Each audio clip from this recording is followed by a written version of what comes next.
하나님의 은혜에 감사를 드립니다. 오늘은 계시록 4장 말씀을 가지고 은혜를 나누고자 합니다. 계시록 4장은 천국교회의 광경을 보여주고 있습니다. 이 계시록 4장은 성경의 근본을 말씀한 장인데요. 우리가 한 절씩 읽으면서 살펴보겠습니다. 1절, 2일 후에 내가 쳐다보니 보라, 하늘에 한 문이 열려 있는데 내가 들은 첫 음성은 나팔 소리 같으며 내게 말하여 이르기를 이리로 올라오라. 내가 이후에 마땅히 일어날 일을 내게 보여주리라 그랬습니다. 주님께서 초대교회의 신앙 지침인 편지를 초대교회 사자들에게 보내셨죠. 그 다음에 영안을 열어서 요한의 영안을 밝혀서 우렁찬 음성으로 이후에 마땅히 될 일을 내게 보이리라 하셨습니다. 이날까지 사도 요한이 증거한 전도는 마땅히 된 일을 증거를 했습니다. 사도 요한이 쓴 책이 뭐죠? 사도 요한, 요한복음을 썼고요. 요한 1, 2, 3서를 썼고 요한 계시록을 썼습니다. 요한복음하고 요한 1, 2, 3서는 이미 이루어진 일을 증거한 것입니다. 사도 요한이 직접 목격한 것을 증거한 겁니다. 사도 요한이 직접 보고 듣고 만지고 체험한 것들, 예수님을 가까이서 모시면서 예수님의 말씀을 듣고 예수님의 십자가와 부활과 승천을 다 목도를 했어요. 그것을 이루어진 예수님의 그 전하신 복음, 천국 복음을 듣고 그 역사를 체험한 것을 요한복음과 요한 1, 2, 3서에 증거를 했습니다. 이것은 이미 이루어진 사실이죠. 그러나 기독교 종말에 마땅히 될 일은 사랑하는 제자에게 말세의 성도들이 읽고 듣고 지켜야 될 복음으로 나타나게 된 것입니다. 죄에서 구원을 받는 것은 이루어진 십자가 보혈에 있고 앞으로 환난과 재앙에서 환난을 면코 재앙을 면코 남은 자가 되려면 이 예언의 말씀을 지켜야 된다는 것을 알아야 될 것입니다. 만일 사복음이 요한복음과 사복음서에서 종말관이 다 기록됐다면 이 요한계시록이 필요가 있습니까? 사도 요한에게 오늘 1절에 분명히 말했죠. 이후에 마땅히 일어날 일을 내게 보여주리라 하고 영안을 열었어요. 영안을 열어줬어요. 근데 사복음서에 이후에 마땅히 될 일이 사복음서에 다 기록됐어요? 바울 서신의 종말관이 다 기록됐습니까? 그렇지 않죠. 이루어진 사실을 위주로 해서 증거가 됐습니다. 물론 사복음서와 편지서의 종말관이 없다는 소리는 아닙니다. 그러나 대충 기록한 거죠. 그렇기 때문에 4장 이후를 통해서 4장 이후의 말씀을 통해서 앞으로 이루어질 마땅히 될 일을 보여준 것입니다. 이사야만 가지고 안 되고 선지서만 가지고 안 되고 이 요한계시록을 보여주셔야만이 이사야부터 말라기까지의 말씀을 다 알 수가 있습니다. 그래서 4장 이하는 이 땅에서 이후에 마땅히 될 일을 보여주마 그랬습니다.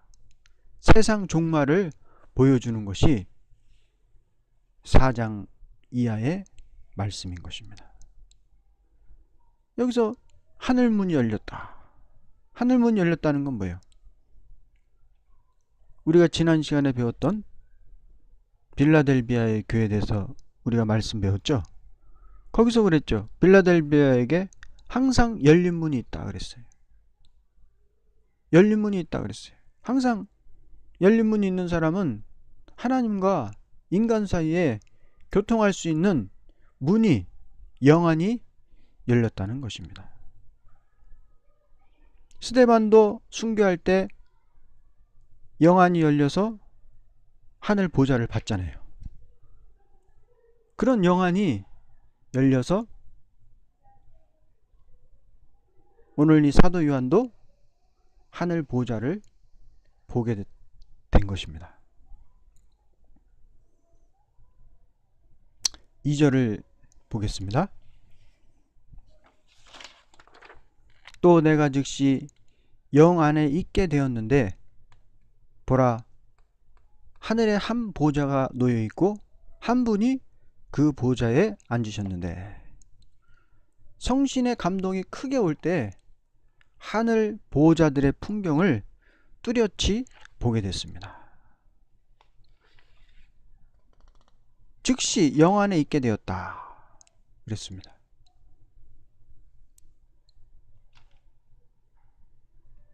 그래서 영 안에 있게 되었다는 것은 우리 보통 사람의 인간의 관념을 잊어버렸다는 거예요.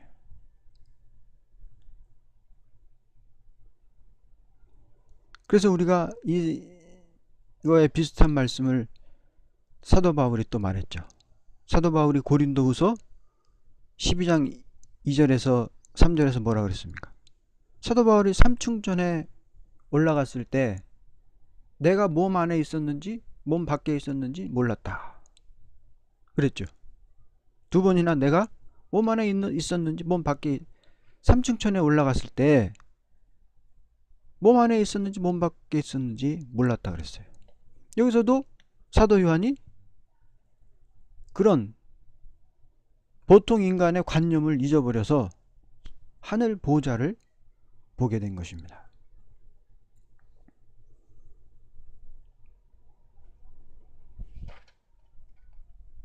그 보좌를 보는데 한 보좌가 있고 한 분이 그 보좌에 앉으셨다 그랬습니다.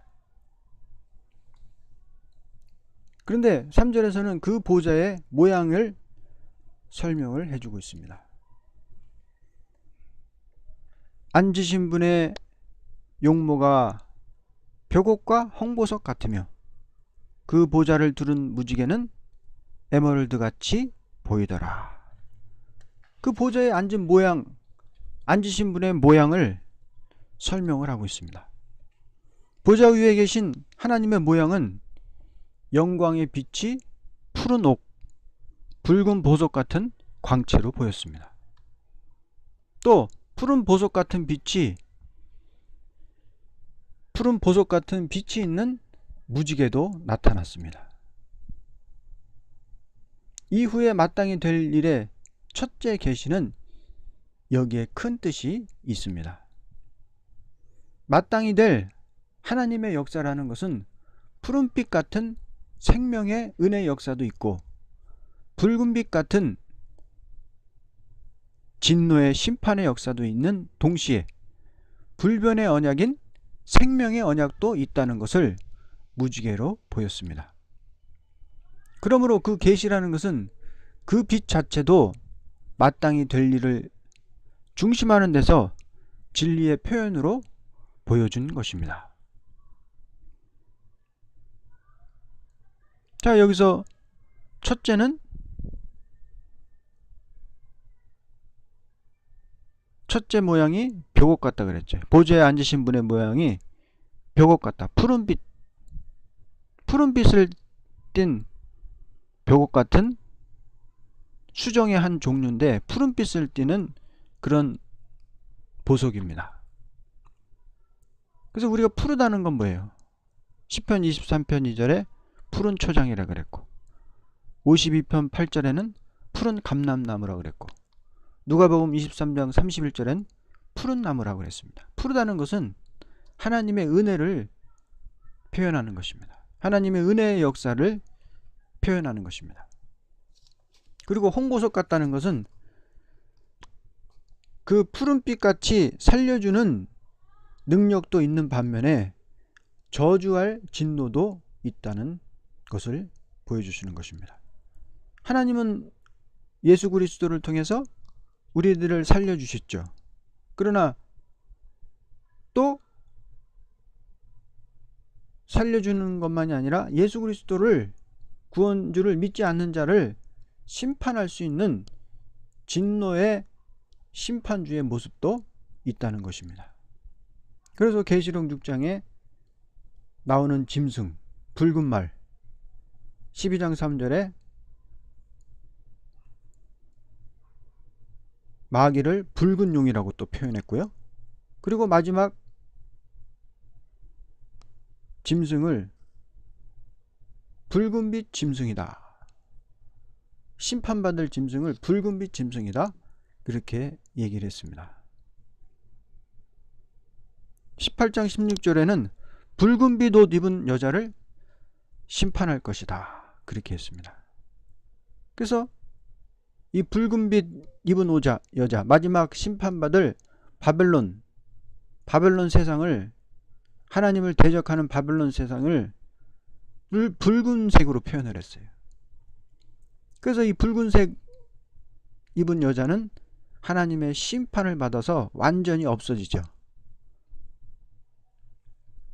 그래서 하나님은 홍보석 같다는 것은 진노하고 심판한다는 그런 모습으로 하나님을 말씀을 했습니다. 또 무지개가 있는데 이것은 뭐예요? 푸른빛을 띠는 무지개가 있다 그랬죠. 이것은 하나님의 언약, 그 하나님의 언약은 불변이라는 거예요.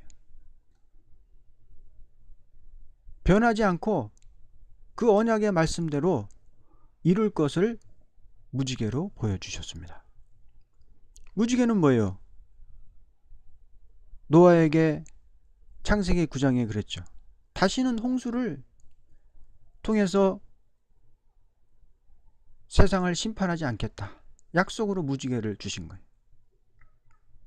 그런 약속의 무지개의 모습이 보좌의 모습으로, 하나님의 모습으로 나타난 것은 하나님께서 세우신 언약은 변치 않고 이루시겠다 라는 모습으로 무지개를 보여주신 것입니다. 이것이 이후에 마땅히 될 일의 전체의 진리의 표현이라고 말할 수가 있습니다. 이제 이후에 가서 주의 종과 그 자녀를 어떻게 살려준다는 비밀, 원수는 어떻게 심판한다는 비밀, 그것은 불변의 약속이다.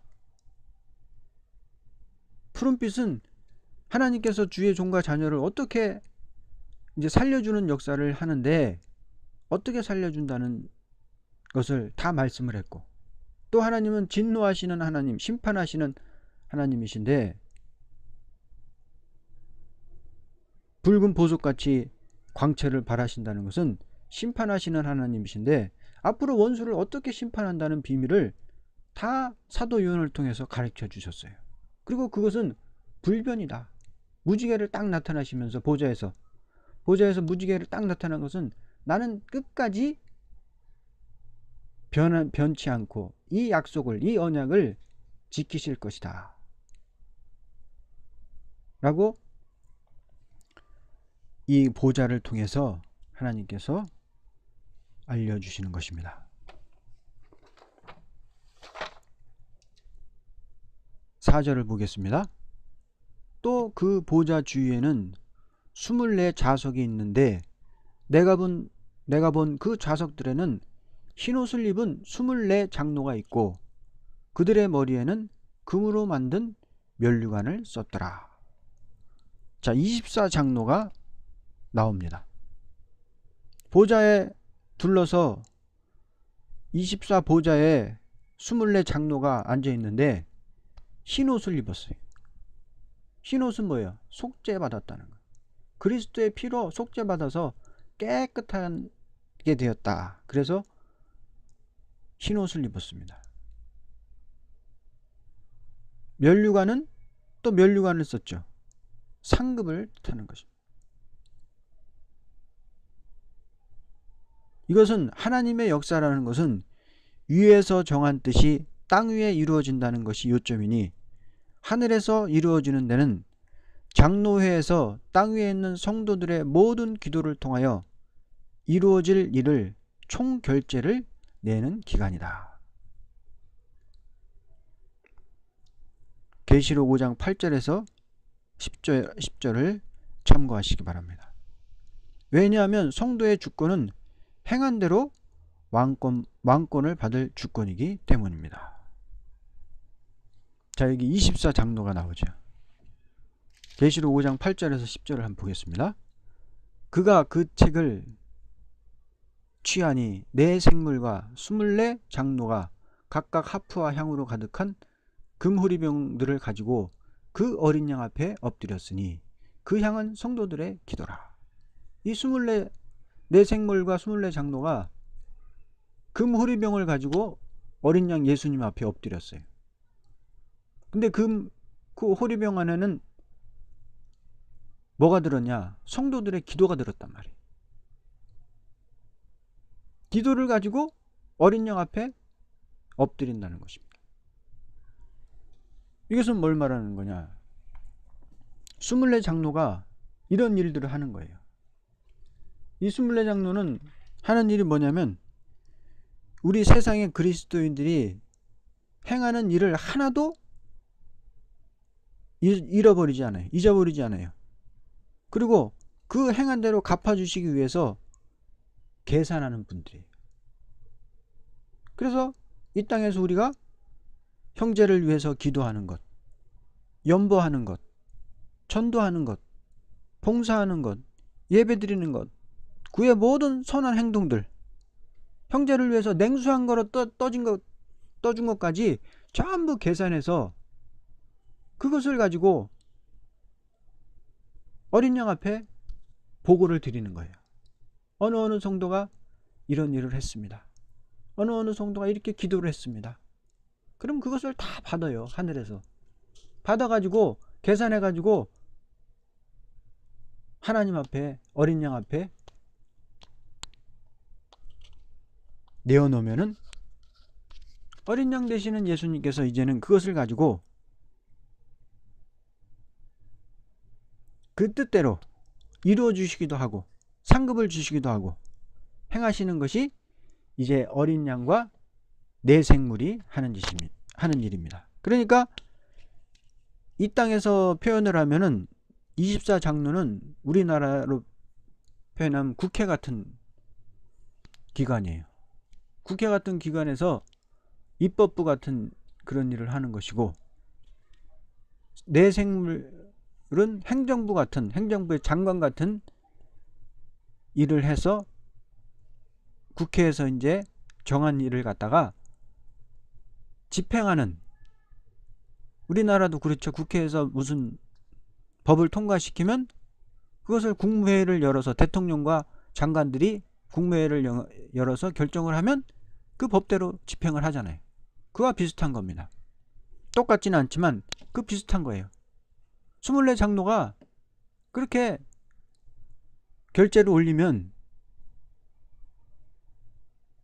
어린 양 예수님하고 내 생물이 예수님의 명령을 받아서 집행을 하는 겁니다. 그것이 바로 내 생물이 바로 하는 일이다.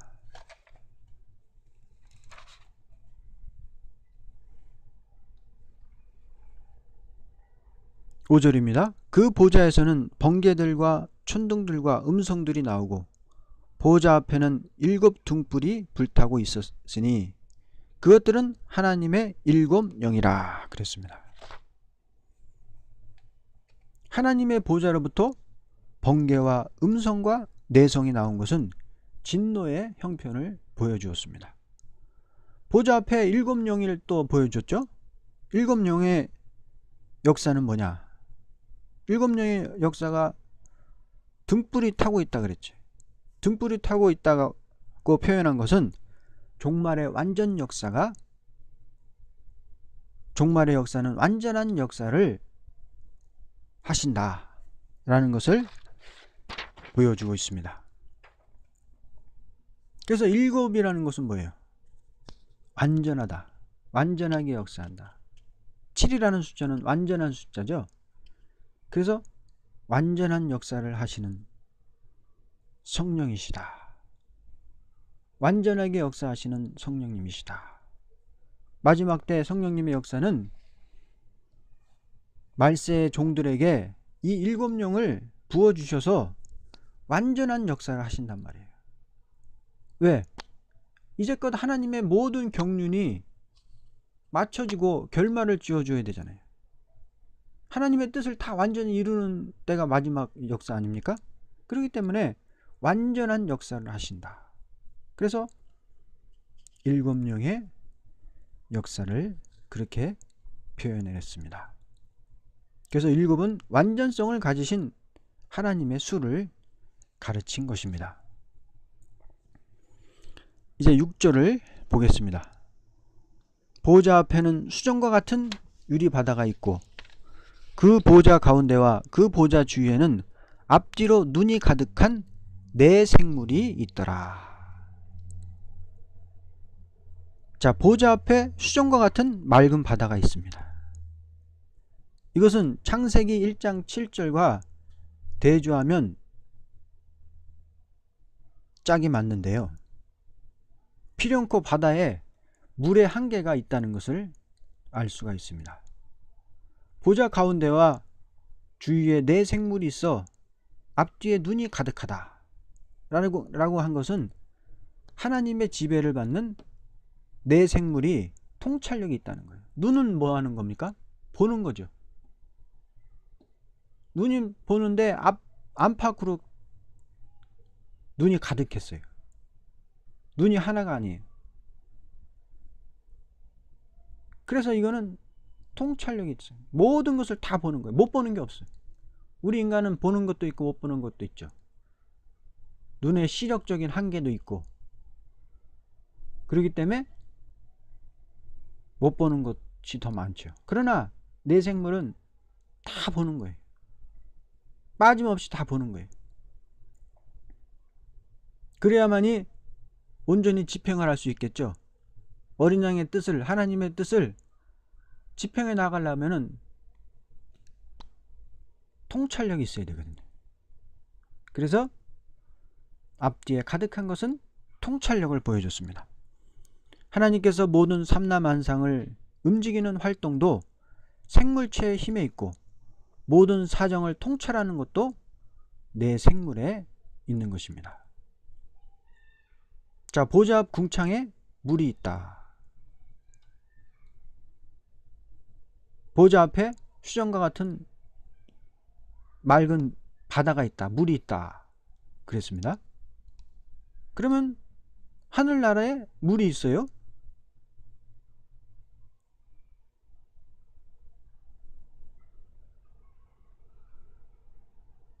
그러니까 물을 건너야만이, 물 세계를 지나야만이 뭐가 있는 거예요? 보좌가 있단 말이에요. 잘 생각해 보세요. 보좌가 있고 그 앞에 물이 있어요. 수정과 같은 물이 있어요. 맑은 바다가 있어요. 그러면 그 바다를 통과해야만이 뭐가 있다는 거예요? 보좌가 있다는 것이죠. 그러니까 이 땅에서부터 따져봅시다. 지구에서부터 따져봐요. 오늘날 뭐 우주에 뭐 물이 있다 어쩌다 그러는데 그것은 다 틀린 소리입니다. 물이 없어요. 우주에는 물이 없습니다. 바로 이 지구에만 물이 있어요. 물이 있고 그 다음에 공기층이 있어요. 그 다음에 우주층이 있습니다. 대기권 밖에 우주층이 있어요. 그리고 우주층을 지나면 끝도 없을 것 같은 우주층을 지나면은 그 다음에 또 물세계가 또 있단 말이에요. 그 물세계를 지나면은 하늘 보좌가 있어요. 세상은 그렇게 돼 있는 거예요. 하늘나라가 그곳에 있는 거예요. 하늘 보좌가 그곳에 있는 것입니다. 그러면 거기서 여기에 통해진 역사는 하나님이 직접 하는 것이 아니고 내 생물체를 통해서 역사한단 말이에요. 내 생물체, 아까도 제가 말씀드렸죠. 대통령이 있죠. 그 다음에 장관들이 있죠. 국방부, 농수산부 이런 장관들이 있죠. 그런 것처럼 하늘 보좌 세계에서 이 물세계 밑으로 이 안에 있는 이 세계에 이루어지는 것은 전부 내 생물체를 통해서 통찰하시고 움직이는 것을 보여준 것입니다. 한 나라에도 대통령이 있고 장관들이 있어서 전부 집행을 해죠. 행정을 집행하죠. 그거랑 똑같은 거예요. 이 우주, 이 지구상에 이루어진 모든 것은 하나님의 결제 가운데 이루어지는 거예요. 그냥 막 이루어지는 게 아니에요. 그런데 그것은 하나님 직접 하는 것이 아니라 내 생물체에게 지시를 해서 내 생물을 통해서 이루어지는 것입니다. 7절 보겠습니다. 그 내 생물의 모양이 나오는데요. 첫째 생물은 사자 같고, 둘째 생물은 송아지 같고, 셋째 생물은 사람과 같은 얼굴을 가졌고, 넷째 생물은 날아다니는 독수리 같더라 그랬습니다.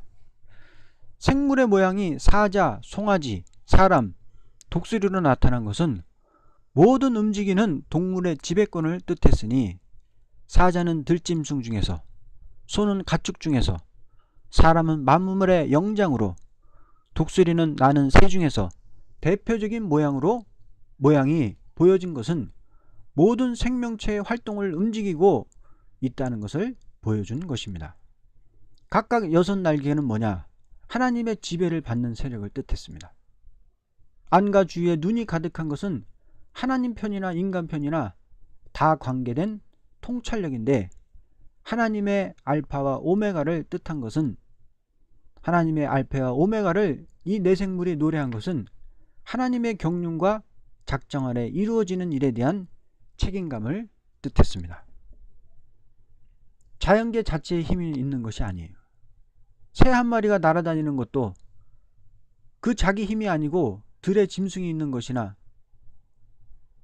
그 생명이라는 것은 자기 힘에 있는 것이 아닙니다. 우리도 생명이 우리 힘으로 있는 게 아니에요. 다 지배를 받는 거예요. 사람만이 아니고 동물, 생명을 가지고 움직이는 그 세계 전체가 이 내생물의 힘에 의해서 움직이는 것입니다. 그래서 공중에 나는 새 한 마리도 허락이 없으면 죽지 않습니다.